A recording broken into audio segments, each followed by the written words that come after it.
with Rob and Mo is like these guys are hilarious, and they're always improvising. If there's a pause in the time the director has to talk to the executive producer, blah blah blah. They're on the other side of the glass. So you got these guys who are just like wind up toys full of comedy and voices, and they try to make each other laugh. And it's really fun. Now the whole thing will do it. I see, oh, I said, oh, that's right. And I have a little British accent, but during the session, so we're doing it, and the scene when he confronts the killer, I'm crying. I'm literally like tears pouring down my face because this meant so much to little Bruce that he's able to confront. I'm going to talk about a backstory.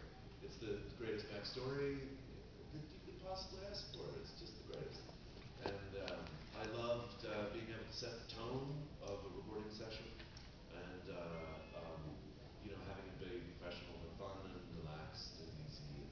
Um, there were a couple of people who called me like the Perry Como of the voiceover artist because I was like, I sit, got my hat, and a little coffee, very relaxed. Where lots of guys are, up and very high energy.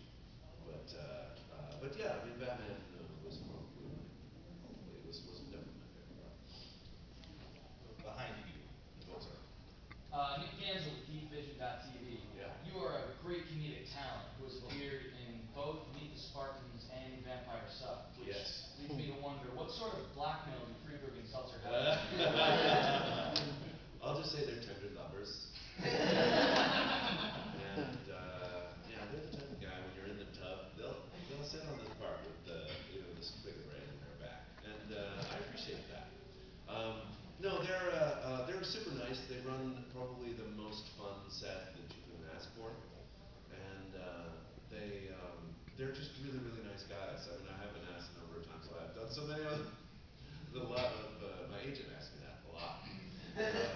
But they're just really fun. They're really genuinely nice guys, and there's a part of me that's still 12 years old and loves because I keep saying, this is the last time I'm not going to do it, and then I read the script on it. And they get me, and I don't know. We do one take as is, and then I get to do what I want. I don't know if you saw Vampire Sucks, but there's a scene where he sits with his daughter and has a thing where he talks about the guy and the jeans and everything. And that was completely made up on the spot, and you can almost hear Jason and Aaron laughing off screen. And then that was just like the throwaway, the fucking take, and they ended up being in the movie. And also that blow up doll that I'm looking over and I'm doing the voice. And I love you. She really does. That I just did it to make the crew laugh, and they left it in the movie. I mean, it's really, really creepy when you see it because my eye is like looking over her shoulder when I do it. It looks real weird. It looks twice as weird as I thought it would, and it's all. Yeah, does that answer your question? Yes, absolutely. Way in the back. Trackman, BW Media Spotlight. I was wondering if I know you would voice the video game, but I wonder if you would play the game or if you've read any of the tie-in comics that are produced for Brave and Bold. This is probably going to be killed later today, but I don't play video games. Yeah, I know, it's intense. My son it's just like, he's shocked. And I have friends that will like play it and go, come on, play it. I'm like, I don't know how to roll. I don't know. I have watched my son do it, and so that was kind of fun to watch. Yeah, it looks good, and it was fun doing it, and my son seems to really enjoy it. So, and it's cool. It was cool to do Batman again and to have everybody in and do all that. And the plot was pretty good. But boy, is doing a video game a lot of work. It's because you have like this splintering of reality where you have to play a scene with all of the different ways that it could possibly go. And as a kind of intellectual and acting exercise, it's interesting for, let's say, the first 45 minutes. And then you're like, oh, geez, I'm still here. Because, we do Batman as a radio play, so it's like, you're done for a short period of time. But a video game is like endless. Because it could go this way, it could go that way, and you can feel this way or that way, and then blah, blah, blah. Does that answer your question? Well, I also want to know about the tie-in comics that DC put out for the show. Oh, yeah, the tie-in comics is super cool. well, we had nothing to do with James Tucker wrote the first, I should say, drew the first cover of the first one. And he gave me one of those and signed it. And for my son, he was like a total comic book, like, he was like, ah, you know. He also got the first action figure, you know, and he loves these cons. He's totally into it. He went as like Moon Knight one year and Roy Shaboul and a bunch of he reads the encyclopedias of Marvel and DC, and he just loves this whole world. It's one of the reasons I like to stay in it, so to talk about it.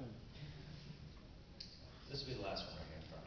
Karen from DRSCon.com. What was it like to work with Maxwell Adams? You were really happy.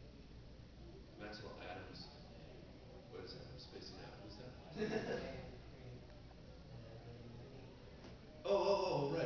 Right.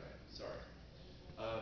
Oh, you know, really great. He's a sweet, lovely guy. And Richard is great, and Gray Delisle, and I mean, you know, that was a fun show. He had seen The Searcher, I think, and so wanted me to do something similar to that. I think it was remarkably similar to that. I don't think I worked very hard on it, but yeah, you know, the great thing about the world of animation is, in the main, I would say like 99%. It's not an exact percentage, but of the people that you meet are really super nice. In stark contrast to the on-camera world, where most people are pretty awful. And you know, it's talent-based. I mean, you see Rob and Mo up here, and they're just so talented. It's remarkable to be in a room with a bunch of voiceover artists because they just blow you away that they can do this. And a lot of times, people that are on camera are not that good. And you wonder why, how did that happen? You know? And uh, it's confounding. I think that's the number one thing that I hear from other on-camera actors that do voiceovers is that they get it and they go, oh my god, these people, it's like they can play all these different characters and do whatever. I'm like, yeah, they're talented. Yeah, cool. Awesome. Well, thanks for stopping by. Sure, my pleasure.